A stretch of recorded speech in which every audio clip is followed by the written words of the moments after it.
I have an interesting story to bring to you today. You know, we had the Super Bowl on the weekend, and as everyone was going to the Super Bowl, a lot of times human trafficking happens around these events. Right, they spike. Yeah. Okay. So an Alaska Airlines stewardess, she noticed that there was a 14, 15-year-old girl, looked like really greasy hair. She looked like she'd really been through a lot, sitting with an older man, well-dressed, and she started talking to them just to kind of like see what didn't feel right to her. He got really defensive. A little girl wouldn't look at her.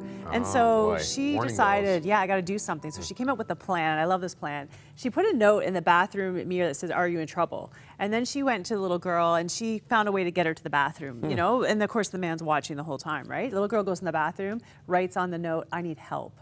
And so, you know, stewardesses are trained in this. She said it was like going back to her training 10 years ago. And she went to the pilot, notified the pilot, he notified the police, didn't say anything, didn't interfere in any way. When the plane touched down, the police came. Turns out the little girl was being trafficked to the Super Bowl, and that stewardess saved her life. And you know what? I talk to a lot of people about trafficking. I say, what can average people do? They say, open your eyes. Like right out here, outside our studio along the 401 is one of the main places in the hotels along there that trafficking happens. So when you see somebody who doesn't look like they speak the language, that they're being controlled by somebody, anything that makes you just feel a little uncomfortable, they say call the police. Because if it's, you know, if you're wrong, they'll sort it out and it's uncomfortable. But if you're right, you've literally saved a life. And kudos for this stewardess for seeing those signs. Because, you know, sometimes you might be afraid or wonder, am I making the right call? Do I do this?